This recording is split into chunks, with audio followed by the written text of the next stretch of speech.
Simple face pack మన కిచెన్‌లో ఉండే ఐటెమ్స్‌తోనే మన స్కిన్ అయితే బ్రైట్‌గా చేసుకోవచ్చండి.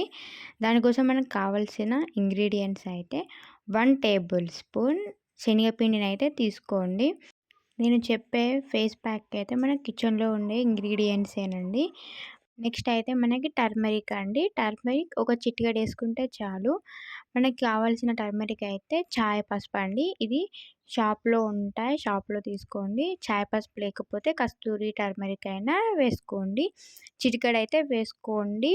మరీ ఎక్కువ వద్దు. మన ఫేస్ అనేది యెల్లో యెల్లో అవుతుంది కాబట్టి చిటికెడేసుకుంటే సరిపోతుంది. కొంచెం తీసుకున్న ఈ టర్మరిక్ మనకి ఎక్కువగానే అవుతుంది. మనకి స్కిన్‌కి ఈ చాయ్ పసుపనేది చాలా మంచిదండి. మన స్కిన్ బ్రైట్నింగ్‌కి చాలా ఉపయోగపడుతుంది. చిటికెడు పసుపేసుకున్న తర్వాత శనగపిండినును టర్మరిక్‌నైతే మంచిగా మిక్స్ అయితే చేసుకోవాలి. మిక్స్ చేసుకున్న తర్వాత మిల్క్ ఉంటాయి కదా! రా మిల్క్ అయితే వేసుకోండండి. నేను రా మిల్క్ అయితే వేసుకుంటున్నా. రా మిల్క్ మన స్కిన్ బ్రైట్నింగ్‌కి చాలా మంచిది. మంచి రిజల్ట్ అయితే ఉంటుంది. మన ప్యాక్ అయితే రెడీ అయిపోయిందండి. మంచిగా మిక్స్ అయ్యేలా అయితే ఫేస్ ప్యాక్‌నైతే మిక్స్ చేసుకోవాలి. ఈ ప్యాక్ నైట్ పడుకునే ముందైతే అప్లై చేసుకోండి. మంచి రిజల్ట్స్ అయితే ఉంటుంది. Thank you for watching. Subscribe my channel.